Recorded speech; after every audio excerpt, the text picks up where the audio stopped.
Bienvenidos a la lección 3E, la carta a la iglesia en Filadelfia. Apocalipsis 3, 7 a 13. Hermano Chacón, ¿tú puedes leer este versículo para mí, por favor? Lo leo. Escribe al ángel de la iglesia en Filadelfia. Esto dice el santo, el verdadero, el que tiene la llave de David, el que abre y ninguno cierra, y cierra y ninguno abre. Yo conozco tus obras. He aquí he puesto delante de ti una puerta abierta, la cual nadie puede cerrar, porque aunque tienes poca fuerza, has guardado mi palabra y no has negado mi nombre. He aquí yo entrego de la sinagoga de Satanás a los que se dicen ser judíos y no lo son, sino que mienten. He aquí yo haré que vengan y se postren a tus pies y reconozcan que yo te he amado. Por cuanto has guardado la palabra de mi paciencia, yo también te guardaré de la hora de la prueba que ha de venir sobre el mundo entero para probar a los que mueran sobre la tierra. He aquí yo vengo pronto, retén lo que tienes para que ninguno tome tu corona. Al que venciere, yo lo haré columna en el templo de mi Dios y nunca más saldrá de allí, y escribiré sobre él el nombre de mi Dios y el nombre de la ciudad de mi Dios, la nueva Jerusalén, la cual desciende del cielo de mi Dios, y mi nombre nuevo. El que tiene oído, oiga lo que el Espíritu dice a las iglesias. Ok, muchas gracias, hermano. Ok, Apocalipsis 3 registra la carta a la iglesia en Filadelfia, la ciudad del amor fraternal. Llegamos directamente a la descripción de que Jesús da de sí mismo, como lo hace al principio de cada una de las 7 cartas a las iglesias de Asia Menor. El Cristo, Jesús dice a la iglesia: escribe el que es santo, el que es verdadero, el que tiene la llave de David, el que abre y ninguno cerrará, y cierre y ninguno abrirá. Primero, Él es santo. La primera característica que Jesús da de sí mismo es que Él es santo. Santo significa estar apartado, estar dedicado a un Dios santo. En el Antiguo Testamento, el templo era santo. Los sistemas sacrificiales eran santos. El pueblo mismo debía ser santo. Jesús mostró que él estaba completamente dedicado a la causa para la cual vino al mundo, incluyendo la cruz, la tumba vacía y su glorificación. Secundario, Él es verdadero. Jesús es genuino. No hay nada falso en Él. Lo que Él dice sobre las 7 iglesias de Asia Menor es absolutamente exacto. Él las conoce perfectamente. Y 3, Él es rey. El tercer lugar, Jesús dice que Él tiene la llave de David, una llave de autoridad al que la posee. Por lo tanto, Él está afirmando que tiene la autoridad de un rey en su estado exaltado a la diestra de Dios. Él es el Rey de Reyes y Señor de Señores. En Hechos 2, Pedro citó a David acerca de las promesas que Dios hizo a través de David sobre el Mesías venidero. Mostró que los pasajes que hablaban del Mesías reinando como descendiente de David se cumplieron cuando él resucitó de los muertos y fue exaltado a la diestra de Dios. En asuntos religiosos, la autoridad no recae en la iglesia. La autoridad no recae en ninguna persona ni grupo de personas. La autoridad recae en Jesucristo. Toda autoridad le ha sido dada a él. Mateo 28, 18 a 19. Debemos reconocer esa autoridad y darnos cuenta de que Él nunca le ha dado a nadie el derecho de legislar en su nombre. El 4, Él está presente. ¿Qué significa esta parte de versículo 7? Él abre y ninguno cerrará, y cierra y ninguno abrirá. Significa que Jesús está involucrado en la vida de la iglesia. Él no está apartado en otro tiempo o lugar. Él vivió en la tierra en un cuerpo físico hace 2000 años, pero Él vive hoy. Él está preocupado por su pueblo hoy. Él da oportunidades a su pueblo. Él abre y nadie puede cerrar. Él cierra y nadie puede abrir. Esto nos recuerda el cuidado providencial del Señor en la vida de su pueblo.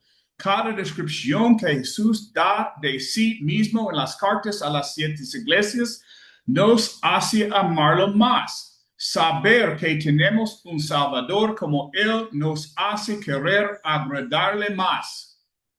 La alabanza. La carta a la iglesia en Filadelfia no contiene ninguna crítica. No hay nada sobre esta iglesia que traiga crítica de parte de Jesús. No es maravilloso, ¿no? Él conoce todo sobre esta iglesia y, sin embargo, no tiene condena. Después de presentarse, Jesús comienza de inmediato la alabanza. ¿Por qué alaba a la iglesia? 1. Habéis guardado mi palabra. Jesús dice, conozco tus obras. He aquí, he puesto delante de ti una puerta abierta que nadie puede cerrar. Porque tienes poca fuerza y has guardado mi palabra. Ellos sabían que tenían poca fuerza y Jesús les recuerda su pequeña fortaleza. Aparentemente, esta iglesia no tenía nada de lo que jactarse en cuanto a recursos humanos. Eran leales y fieles a lo que él había dicho. Esto es algo que nunca deberán olvidar. Si Jesús escribiera una carta a ti, podría él decir, ¿has guardado mi palabra? Hemos guardado su palabra. Nos convertimos en cristianos de la manera en que la gente pregunta qué debemos hacer.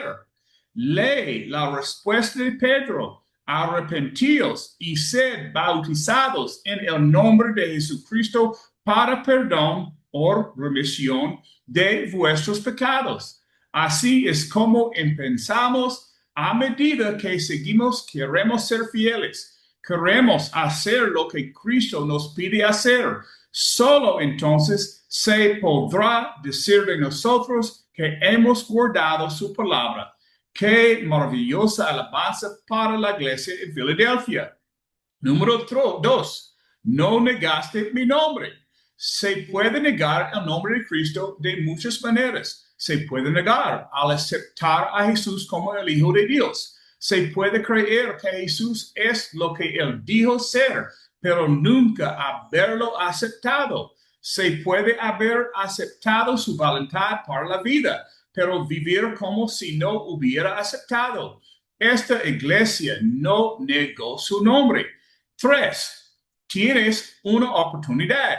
En tercer lugar, Él dice, he puesto delante de ti una puerta abierta. Y había dicho que Él abre y nadie puede cerrar, y cierra y nadie puede abrir. A la iglesia en Filadelfia, Él le dice, he puesto delante de ti una puerta abierta. ¿Qué era esa puerta abierta? Podría haber sido una puerta abierta para el evangelismo. Tal vez les dio una oportunidad para alcanzar y compartir las buenas nuevas de Cristo con otros. Podría haber sido una oportunidad de crecimiento. El evangelismo traería un crecimiento numérico. Tal vez Jesús estaba dando a la iglesia una oportunidad para crecer espiritualmente. Podría haber sido una oportunidad para el servicio. Él también ha puesto ante ti y ante mí una puerta abierta. Nos ha dado una oportunidad. ¿Alguna vez te has preguntado, ¿por qué nací en este tiempo? ¿Por qué nací en este lugar? ¿Por qué nací en un país donde las Biblias son tan abundantes? No puedo dar la respuesta, pero ya que estoy aquí y es ahora, no solo tengo una oportunidad, sino una responsabilidad. Si yo fuera al juicio sin estar preparado para encontrarme con Dios, mi país no es un buen lugar desde el cual ir. Nuestras oportunidades son tan grandes para conocer la voluntad de Dios. Debemos darnos a nosotros mismos no solo a conocer, sino a hacer. Cristo había puesto delante de la iglesia en Filadelfia una puerta abierta. Les había dado algún tipo de gran oportunidad. Él también nos ha dado una tremenda oportunidad. La advertencia. Cristo sí da una advertencia a la iglesia de Filadelfia. Él dice, vengo pronto, retén lo que tienes para que nadie tome tu corona. Versículo 11. Los que pertenecen a Cristo tienen una corona. Una corona de vida está reservada para cada uno de los que pertenecen a Cristo. Es una corona incorruptible y eterna.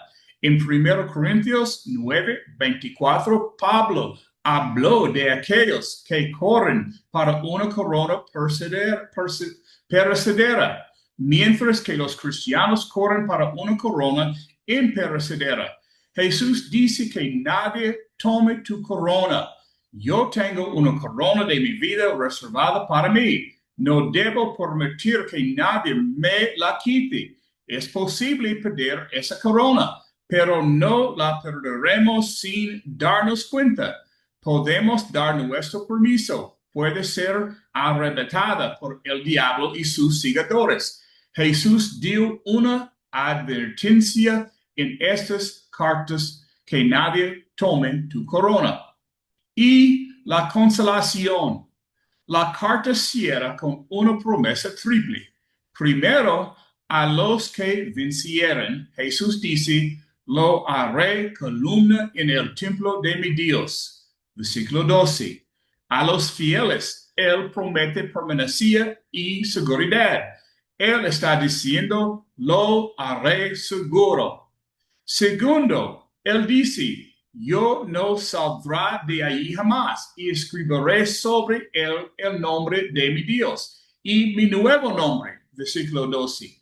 El cristiano fiel pertenece. Él tiene el nombre de Dios. Jesús en esencia dijo, colocaré mi sello de mi propiedad sobre él. Tercero, él dice, yo te guardaré. El versículo 10 dice, porque has guardado la palabra de mi perseverancia. Yo también te guardaré de la hora de prueba, la cual ha de venir sobre el mundo entero. El cristiano no está exento de pruebas y tentaciones, pero Cristo lo verá a través de lo que venga. Pablo dijo, ninguna tentación os ha sobrevenido que no sea humana, pero fiel es Dios, que no os dejará ser tentados más de lo que podéis resistir, sino que con la tentación dará también la salida para que podáis soportarla. Él no dijo de que los cristianos no tendrían tentaciones o que la tentación en ocasiones no sería una carga pesada. Sí dijo que no permitirá que el cristiano lleve una carga demasiado pesada para soportar. Él mostrará la salida. Qué maravillosa promesa para esta iglesia y para los cristianos hoy. Para recibir la promesa, los cristianos deben ser fieles. Los cristianos deben respetar y seguir su palabra. Él se introdujo al principio de esta carta como el rey. Él tiene toda la autoridad. No es de extrañar que Dios Todopoderoso dijera, este es mi Hijo amado, en quien tengo complacencia, escúchadlo. En conclusión, nos llama a todos, como lo hizo con la iglesia en Filadelfia, a un servicio fiel hacia Él. Aceptarás este llamado. Ok, es tiempo para las preguntas, la discusión, comentarios. ¿Alguien tiene algo para decir o discutir?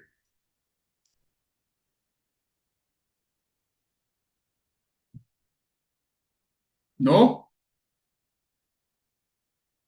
Ok, una pregunta. ¿Qué significa que Jesús tenga la llave de David en versículo 7?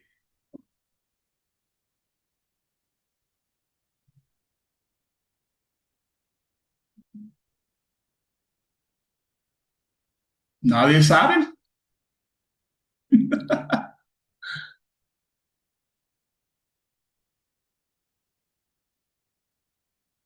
Ok, Hola, hermana, voy a ver. yo voy a darte un hecho. Ok, hecho, ok. ¿Qué significa que Jesús tenga la llave de David? ¿Y cómo se relaciona esto con su autoridad y soberanía sobre su reino? Bueno, en los antiguos tiempos, de hecho, la persona que tenía una llave física era, digamos, era un principal de esa ciudad, porque acuérdese que eso era, significaba poder. O sea, si yo en los tiempos antiguos era el poseedor de una llave, entonces yo era una persona principal. Por eso es que yo sigo creyendo que de ahí ha aparecido la costumbre que cuando una persona importantísima, por ejemplo, digamos, el rey de España viene a San Salvador, la capital de nosotros, el alcalde de ahí simbólicamente le entrega las llaves. Entonces, eso es un simbolismo que significa poder.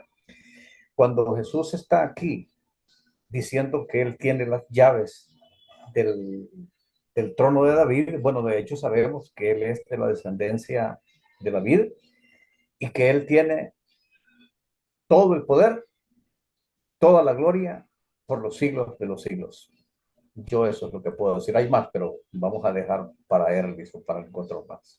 Exacto. En tiempos antiguos, el hombre con las llaves es el hombre encarga de todo. Well, sabemos que el plan de Dios sigue por Génesis, por David, por Jesús. Y ahora es el tiempo que Jesús tiene las llaves. Jesús tiene todo poder, toda autoridad. Él es el Rey de Reyes y Señor de Señores. ¿Estás de acuerdo? Ok, gracias. ¿Alguien más tiene una comentario sobre esta pregunta?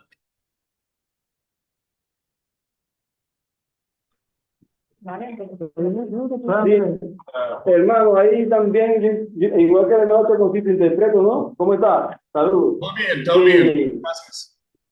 hola, ¿qué tal?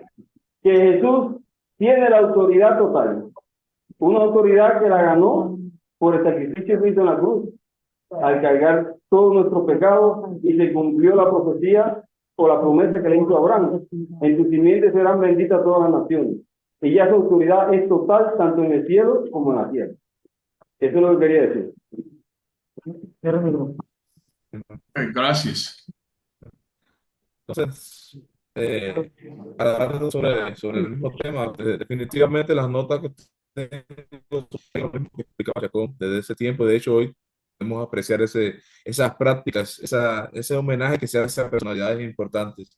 La referencia a David, o sea, las llaves de David, se está dirigiendo precisamente a lo que tenían concebido el pueblo de Israel como David. De hecho, la promesa se le hizo a David de que siempre habría una descendencia de él, un descendiente de él sobre el trono de Israel, y más aún la implicación que lleva el Mesías ya empoderado con toda la autoridad y toda la potestad dada, eso no solamente sobre el reino terrenal, sino precisamente sobre el reino celestial.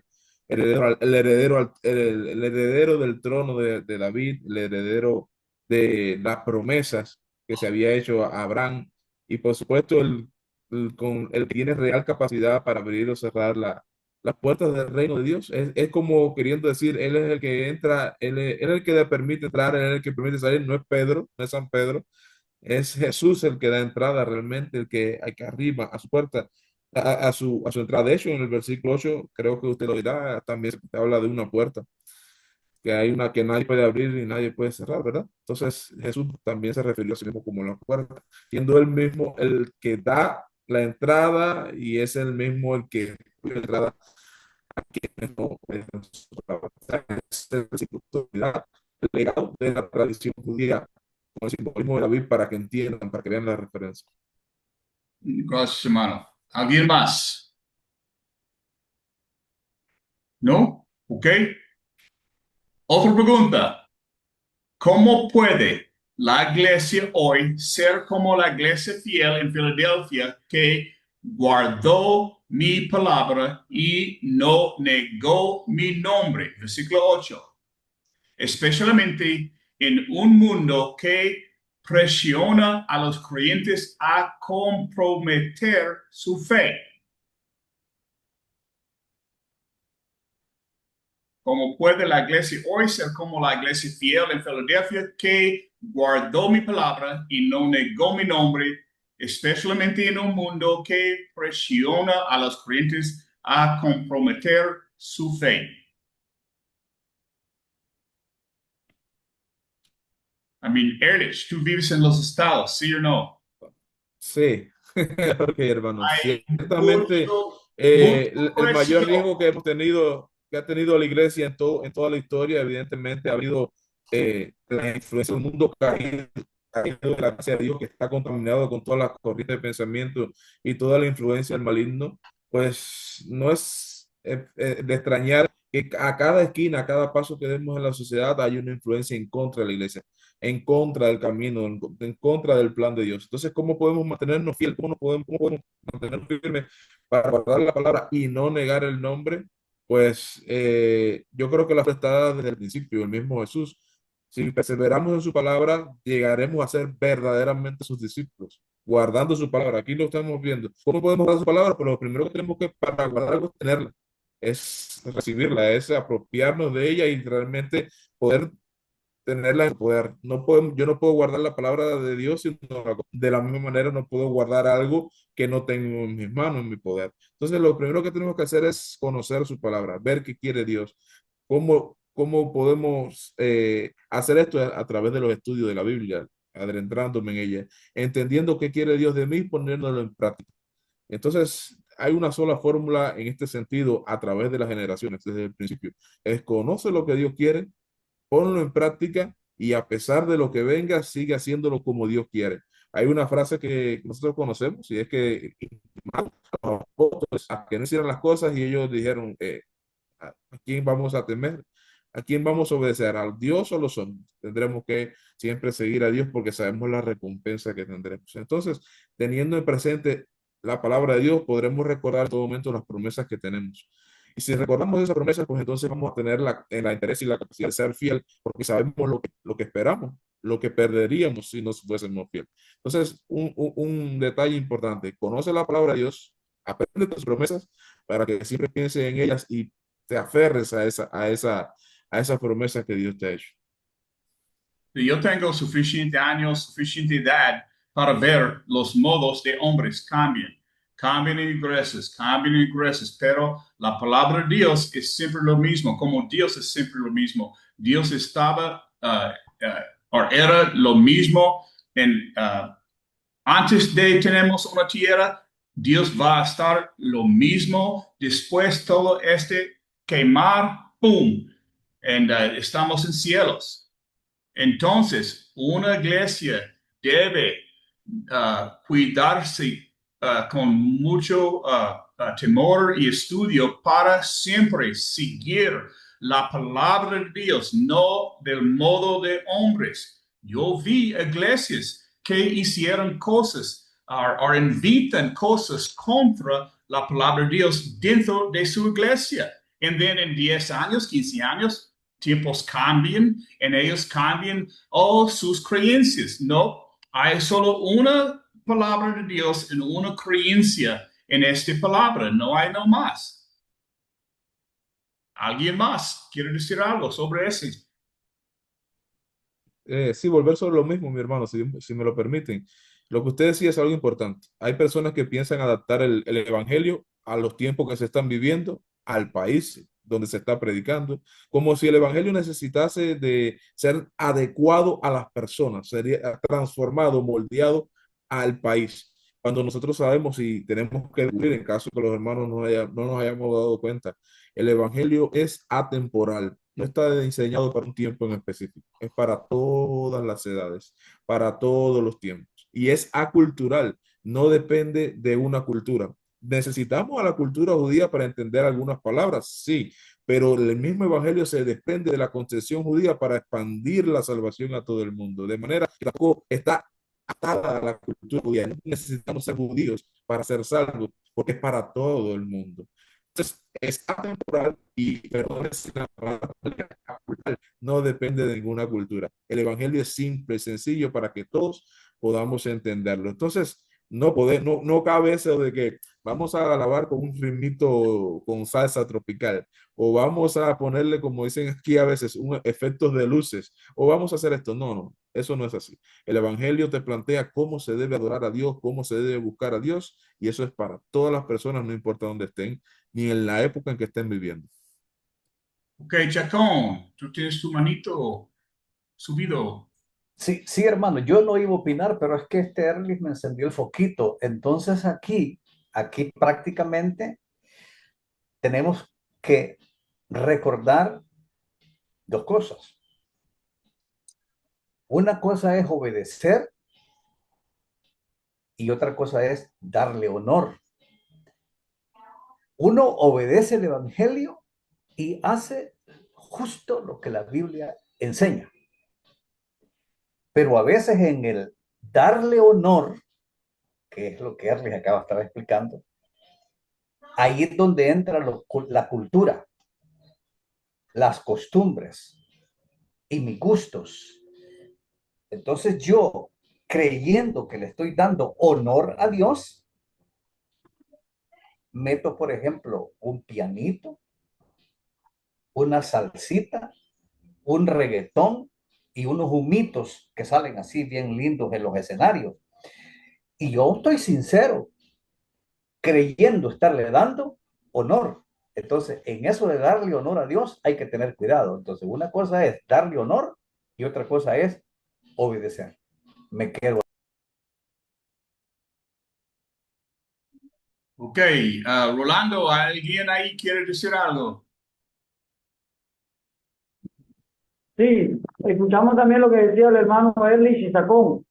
Y pensamos también lo mismo. Otra cosa es que la palabra fue dada a nosotros para que la pudiéramos escudriñar, retener y transmitir, tal y como no ha sido dada. No podemos añadir a nada de lo que está escrito ni cambiarla. Muchas personas hoy día han querido llenar iglesias, llenar locales y se han contaminado con la misma práctica del mundo, poniendo músicas, atrayendo a la juventud o a la iglesia, ya no con el tema del evangelio, sino con temas fuera de lo que realmente es la Biblia. Entonces, esto nos hace una iglesia diferente al modelo bíblico que tenemos. Por eso es que nosotros tenemos que predicar el evangelio en todo tiempo, pero el evangelio no varía, el evangelio no cambia. El evangelio siempre va a ser el mismo. Como mismo es la palabra, que es la misma por los siglos de los siglos, así es el mismo tema que tenemos que nosotros que compartir con las personas que nos rodean. Y la iglesia es para trabajar en pos de esto, es prepararse y llevar el mensaje a toda criatura, pero el mismo mensaje que fue dado en el tiempo apostólico. No podemos por nada querer cambiar la doctrina buscando atraer a la gente por una cuestión de tener una iglesia llena, alejándonos de lo que Dios le estaba diciendo a la iglesia de Filadelfia, que la reconoce porque había mantenido su integridad, independientemente de los conflictos, de las tribulaciones que iba a pasar, habían mantenido, estaban luchando, habían abierto una puerta y ellos estaban perseverando. No sabemos si cuando les dijo que tenía la puerta abierta, si se refería precisamente a predicar el evangelio o a que los judíos dieran lugar a entrar a los gentiles también. Pero lo cierto es que la iglesia, de alguna manera, en este tiempo, tiene que imitar a la iglesia primitiva, independientemente de las necesidades que tengamos y la aceptación que tenemos. Hay que enfocarnos mejor en lo que nos está presentando el Espíritu Santo desde el punto de vista de lo que Dios quiere que hagamos, y de esta manera estaremos siendo una iglesia distintiva conforme al Evangelio de Jesús. Es lo que pensamos nosotros por acá. Okay, ¿alguien más? Ok. ¿Cuál es el significado de la promesa de que Jesús hará que los que son de la sinagoga de Satanás se inclinen ante los fieles? ¿Y cómo ofrece esto aliento a los cristianos que enfrentan persecución? Persecución.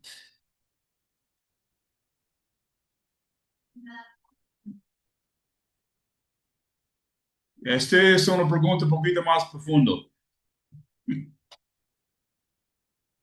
Repítala de nuevo, Rocky. ¿Puede repetir, hermano, por favor?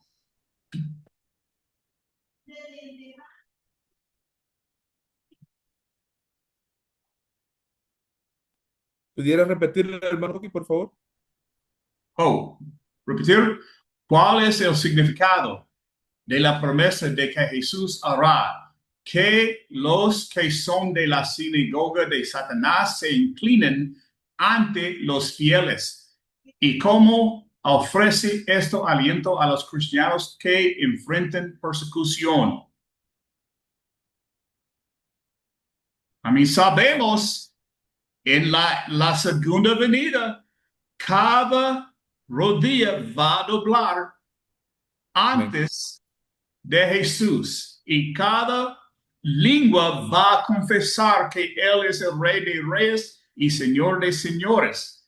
En este incluye el diablo, Satanás, los demonios, cada persona, igualmente cada pecador. Todos somos pecadores, pero los que lo son de la sinagoga de Satanás. ¿Cómo ofrece aliento o ayuda a la gente que está en persecución?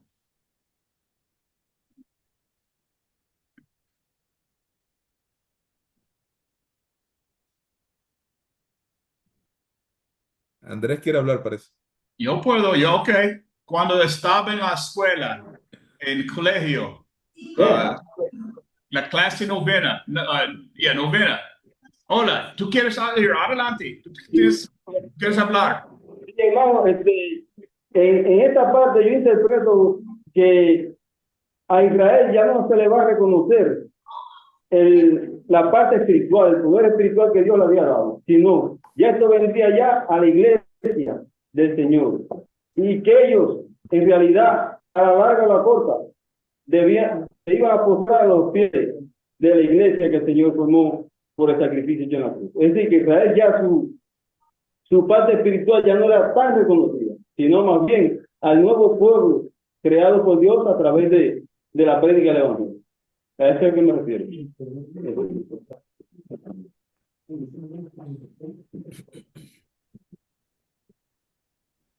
Ok. ¿Quién más? ¿Sí? Esperar. Yo sé en tiempos duros, cuando yo sé que yo voy a ganar, yo tengo más fuerza, yo siento más fuerte y yo puedo sostener más tiempo con opresión o persecución para mí. Y si sabemos que en el final los cristianos van a ganar, sabemos vamos a ganar eternidad, vamos a ganar todo. Y pasamos, la Biblia no dice que cristianos van a tener una vida maravillosa con sonrisas y pajaritos. No, dice tú vas a tener tribulación, correcto, tiempos difíciles, pero como dijo en este pasaje que leemos, tú no vas a tener más que puedes cargar.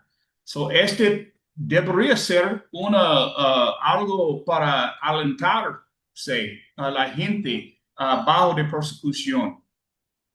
¿Alguien más tiene algo para decir? Sobre este texto, mi hermano, es bueno decir que este versículo específicamente encierra mucha información de la cual debemos tener el contexto histórico y el contexto específico bajo el cual se escribió esta revelación. Y el término de judíos, porque emplea el término de judíos sabiendo que está dirigido a los cristianos, es un tema bien interesante, pero evidentemente le está transmitiendo esperanza como es el eje central de el libro de Apocalipsis, de toda la carta de Apocalipsis, es el de transmitir esperanza y de decirle, sí van a sufrir por algunos que dicen ser hijos de Dios, ser pueblo de Dios, cuando realmente no lo son, sino que mienten, engañan. Y ellos van a reconocer de que yo te he amado, se van a postrar a sus pies reconociendo de que realmente yo te he amado a ti.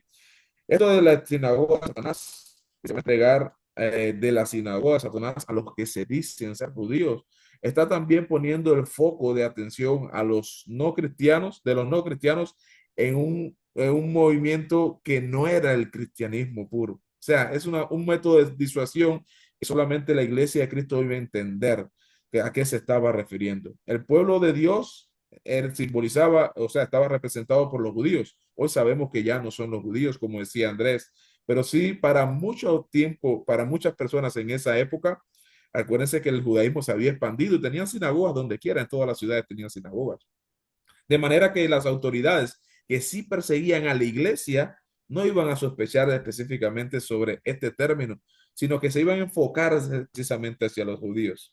Entonces, tenemos que entender que había un contexto histórico que también permitía jugar con la semántica, jugar con las palabras, para que el mensaje llegase a quienes tenía que llegar y que no fuese interceptado ni interrumpido por las autoridades que ya perseguían a la iglesia. Una vez más está transmitiendo esperanza y como decían los hermanos con respecto al versículo anterior, pues hay un premio para los que no han negado su nombre, para los que han guardado su palabra y a pesar de los que se oponen mintiendo, pues esto también van a reconocer que la iglesia de Cristo, los que se mantengan fieles, pues son amados por Dios y serán postrados a los pies de los que han permanecido fieles. O sea, este versículo encierra muchas cosas que sería bonito en un momento con más tiempo exponerlo todo, porque es bien rico ese versículo. Ok, ¿alguien más? Sí, hermano, buenas tardes. Quisiera compartir con ustedes en el libro de los Salmos. Dice acá, el Señor dice, en el momento que yo escoja, juzgaré con toda rectitud. Cuando tiemble la tierra con todos sus habitantes. Soy yo quien mantiene firmes sus bases. A los presumidos y a los malvados digo, no sean tan altivos y orgullosos, no hagan tanto alarde de su poder, ni sean tan insolentes al hablar.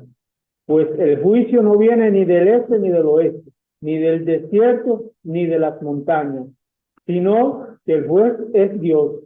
A uno los humilla y a otros los levanta. El Señor tiene en la mano la copa de su ira, con vino mezclado y fermentado. Cuando Él derrama el vino, todos los malvados de la tierra lo beberán hasta la última gota. Yo siempre anunciaré al Dios de Jacob y le cantaré alabanza, porque Él destruirá el orgullo de los malvados, pero aumentará el poder del hombre bueno. Bendita la palabra de Dios, hermano.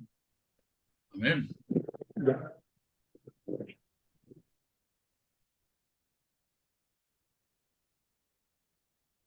Ok, ¿alguien más?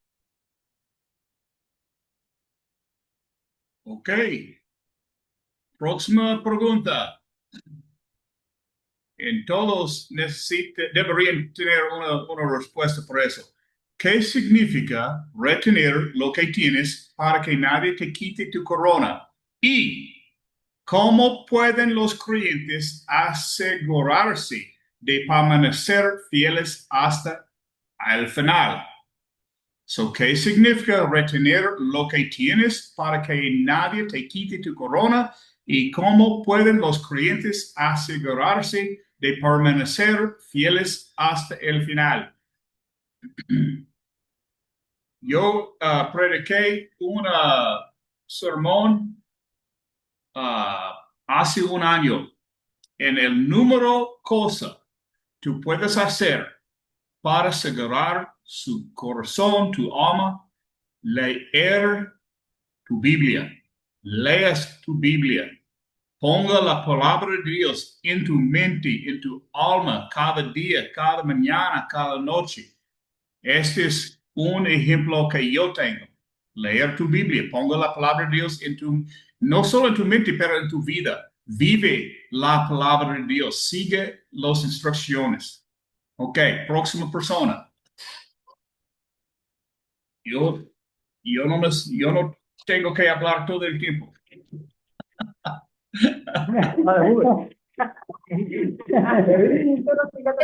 Uy, el teléfono, papá. Sí. Ay, espérate, no me toques el botón. No, estoy checando. Aló, Rocky, bendiciones. Hola, buenas tardes. Bien, hermano. ¿Qué es, hermano Rocky? Que nosotros, los cristianos, podemos guardar, ¿no?, la palabra de Dios cuando nosotros tenemos presente, ¿no?, la promesa del Señor. Porque Él sabe que van a llegar a nosotros momentos de prueba, momentos de tentación, en los cuales el Señor nos va a dar la fuerza para que nosotros podamos salir adelante. Y en 1 Corintios 10, versículo 12 y 13 dice la palabra: así que el que piense estar firme, mire que no caiga, pues no se va a sobrevivir ni una tentación que no sea humana. Pero fiel es Dios, que no dejará ser tentado más de lo que podamos resistir, sino que dará también, juntamente con la tentación, la salida, para que podáis soportar. Es decir, que el Señor os va a dar siempre la fuerza para nosotros poder soportar todas estas pruebas que van a venir a nuestra vida. Lo que debemos es de permanecer fiel a su palabra, ¿sí? Mantenernos firmes en lo que es la iglesia, mantenernos ahí. Sí, hermano. Yo tuvimos una prueba, recuerden lo que pasó. De la iglesia. Quería decirle que nuevamente aquí hay un mensaje esperanzador, el cual Jesús dice, explica sobre su alabanza en el versículo 8, que dice que porque aunque tiene poca fuerza, ha guardado mi palabra y no ha negado mi nombre. Eso es lo que ellos tienen que retener y mantenerse firmes en esa ideología, en esa doctrina, para que nadie pueda quitarle su corona, es decir, la salvación eterna, por lo que cada cristiano, ¿no?, debería luchar en toda su vida para alcanzar el reino de Dios, que es nuestro principio fundamental y nuestra vida. Amén. Gracias. Bueno, sí, yo también quiero decir algo por ahí. Venga, ahora, Yo vengo probando el tiempo es de Dios. Se puede estar refiriendo así a levantamiento cuando vengan en Jesucristo. Y en la otra parte del versículo que dice más adelante, de lo que tienen para que ninguno tome su corona. Es decir, que debemos de retener lo que Dios nos ha enseñado, lo que nos ha dicho, porque el trabajo del diablo, ¿qué es lo que dice? Desviar el camino de Dios, ¿verdad? Y todo esto hago de diferentes formas. Y vemos que por doctrinas diferentes, todas esas cosas pueden influir para tratar de apartarnos del camino de Dios. Por eso debemos mantenernos firmes, seguir la doctrina de los apóstoles, seguir las enseñanzas que va a la Escritura, que es lo que nos va a conllevar a nosotros para alcanzar la vida eterna y que no nos quiten esa corona que el Señor nos prometió. Amén. Amén. gracias.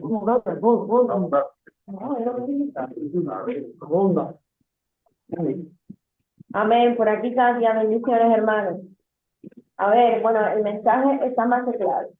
En el libro podemos ver claramente que todo cristiano, cuando ya se entrega a Jesús y está dispuesto a pagar el precio por seguirlo, debe también estar dispuesto a dejar de ser lo que él es para ser más como Cristo quiere que sea.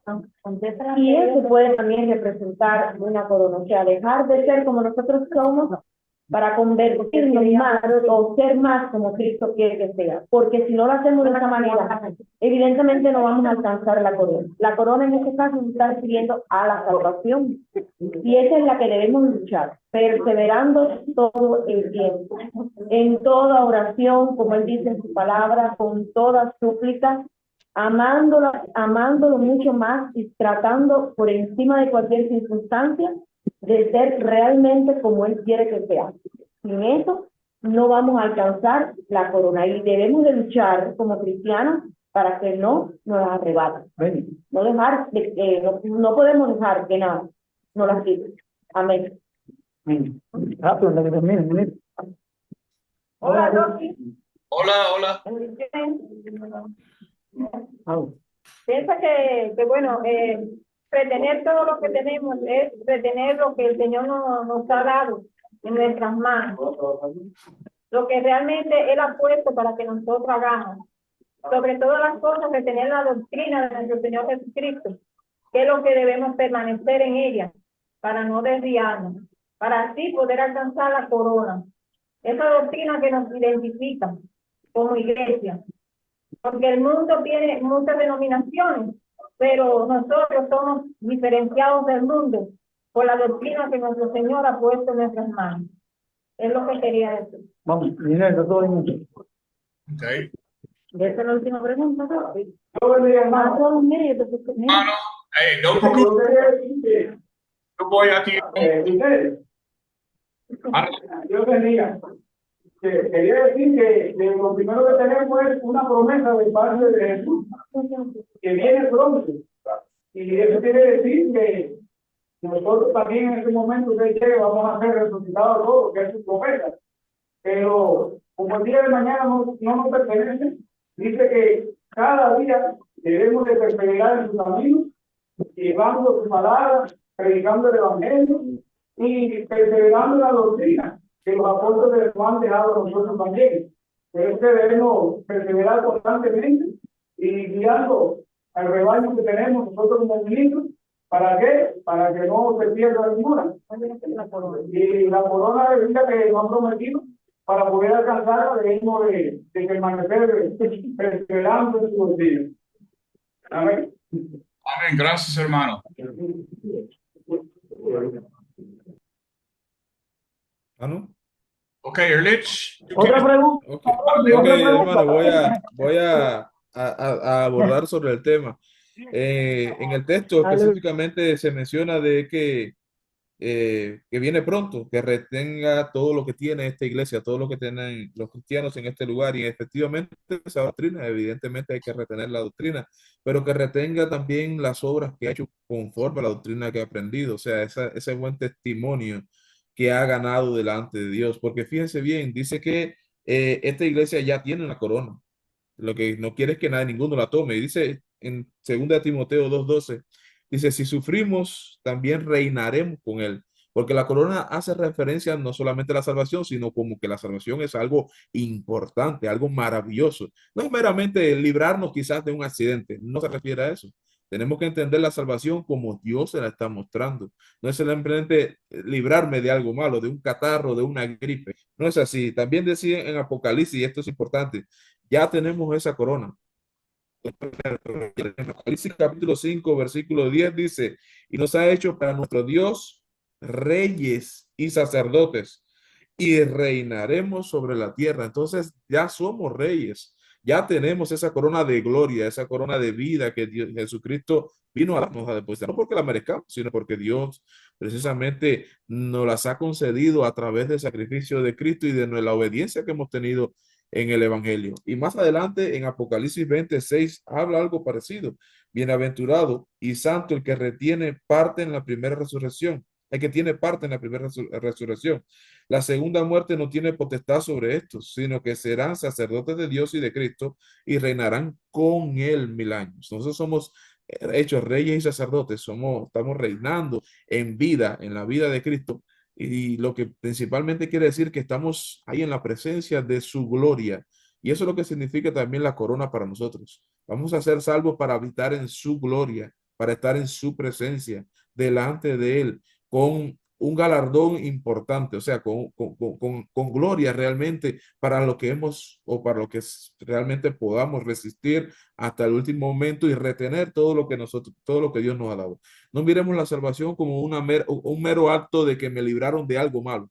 No, la salvación implica también todas estas cosas. Evidentemente me libran de la condenación del mundo, pero viene con un premio y una satisfacción aún mayor, que es estar en la presencia de Jesús. Jesús decía, oró por sus discípulos, diciendo, Padre, donde yo estoy, yo quiero que ellos también estén. Y sabemos que esta parte de esta oración en Juan 17 nos alcanza a nosotros. Y aquí tenemos prueba de que aún a estos hermanos, en este caso, en esta iglesia, les alcanza también esa corona, ese lugar en la presencia de Cristo, porque ha sido prometido y ha sido reservado. Podemos perderlo. Podemos perderlo si no retenemos lo que hemos hecho, lo que estamos haciendo y lo que realmente Dios nos ha enseñado y exigido. Podemos perder ese lugar, podemos perder esa gloria que Dios nos ha guardado para nosotros también. Gracias, Erich. ¿Alguien más? Si no, vamos a la próxima pregunta, la última. Estamos cerca del final. ¿Cómo la promesa de que los creyentes serán hechos columna en el templo de mi Dios nos anima a perseverar espiritualmente y mirar hacia la recompensa?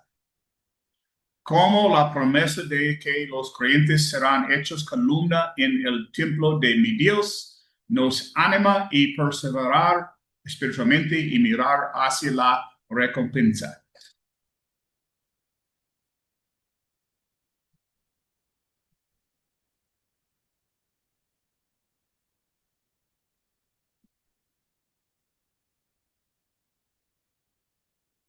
¿Nadie? ¿Ok?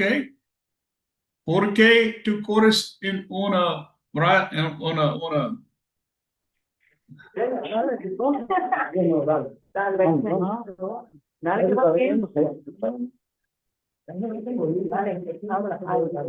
Columnas, estamos seguros. Ok.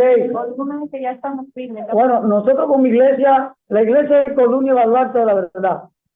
Y nosotros, Rocky, como iglesia, tenemos que tener presente que todas las cosas que han sido dadas a la iglesia como promesa nos permite permanecer en ella. Confiando todo el tiempo en la palabra de Dios, permaneciendo en ella, haciendo la obra de Dios, nosotros podemos tener la seguridad de que podremos como columna confiar en que obtendremos y Dios cumplirá en nosotros su promesa. Ahorita cuando los hermanos hablaban y explicaban la importancia de permanecer en ella para recibir la corona, precisamente estamos hablando de que solo en la iglesia es donde nosotros podemos permanecer para obtener lo que Dios ha prometido. Fuera de la iglesia, dice la palabra, nada podéis hacer. Por tanto, tenemos que como parte del cuerpo y la iglesia como columna y baluarte, tenemos que permanecer en ella para poder recibir las promesas que Dios ha dado a la iglesia, porque fiel es que prometió, pero nosotros como miembros del cuerpo tenemos que permanecer en ella. Y digo esto porque ahorita hablamos de los conflictos y de todas las pruebas que pasa a la iglesia. Ahorita el hermano leía el texto de 1 Corintios 10:13, que conjuntamente con la prueba Dios nos dará a salir, y es cierto, son promesas. Y esto nos permite a nosotros permanecer en ella, porque la palabra de Dios se cumple cuando nosotros empezamos a pasar por diferentes tribulaciones. Y estas tribulaciones, a medida que soportamos y recibimos la salida, nos damos cuenta de que realmente Dios cumple su promesa, y esto nos fortalece porque nos anima a permanecer en ella. Cuando tenemos pruebas difíciles en la iglesia, incluso aún con los propios miembros del cuerpo, y no somos capaces de entender que estamos pasando por un proceso de prueba y actuamos de una forma diferente a la que Dios nos ha enseñado, entonces nos exponemos a caer fuera de ella y empezar a alejarnos de Dios. Por eso es necesario que nosotros entendamos que toda prueba, ya sea tanto dentro de la iglesia como fuera de ella, tenemos que permanecer fiel, porque fiel es el que prometió. Y nosotros como miembros del cuerpo, miembros de la iglesia y columna y baluarte ella de la verdad, tenemos que, para recibir todo lo que queremos que Dios ha prometido, permanecer en ella. Gracias, hermano. Chacón, tú tienes tu manito. Chacón. Solo agregar a lo que dijo Ro, que de más está explicar lo que significa columna. Columna físicamente y columna espiritual. Me voy unos 5,000 años atrás. Dios ordenó hacer un tabernáculo. Hubo columnas para sostener ese tabernáculo. Después vino el templo. Hubo columnas para sostener ese templo. Después aparecieron las sinagogas. Hubo columnas para sostener esas sinagogas. Luego vino la iglesia, que ya no es un lugar físico. Entonces la iglesia necesita columnas para sostenerse. Y esas columnas ahora están en abstracto, en donde es necesario que digamos la verdad, que tengamos fuerza y que tengamos liderazgo. Muchas gracias. Bueno, Amén, amén. Hermano, yo si me tengo permite. una respuesta corta. Obviamente, la columna es esencial para la ¿sí? Entonces, Feliz, otra pregunta ahora. los creyentes son parte esencial al reino de Dios, ¿sí o no? Claro, claro. Sí, Claro, no. desde luego, desde luego. Sí, Ok, hermano, así es. Erlich, adelante. Desde luego, los creyentes son parte esencial. El hermano Chacón está explicando una ilustración maravillosa, desde luego. Y eso es lo que quiere decir, porque realmente se sostiene en el que ha sido fiel la adoración a Dios. ¿El templo qué es? Pues el lugar de adoración a Dios donde habita su presencia. Y delante de las naciones, delante del mundo, pues se sostiene la adoración en aquel que ha permanecido fiel. Desde luego que son los creyentes fieles, son necesarios, son importantes en este tributo, en esta adoración que se le ofrece a nuestro Dios para glorificar su nombre y todo lo que Él ha establecido que nosotros hagamos. Sin lugar a dudas, esta simbología de columna, y mi hermano Chacón con su referencia lo hacía, es algo que sostiene, que es inamovible, que soporta todas las cosas. Entonces, desde luego, la adoración está soportada en los hermanos, en los hijos de Dios que muestran fidelidad. No hacia en un lugar de roca, como ese, ya no habita en templos de rocas. No, no, no, ya habita en el templo del Espíritu Santo que hoy sabemos que somos nosotros, que es la iglesia como tal, que es la unión de todos los fieles. Ok, gracias. ¿Alguien más? Si no, pasamos una hora.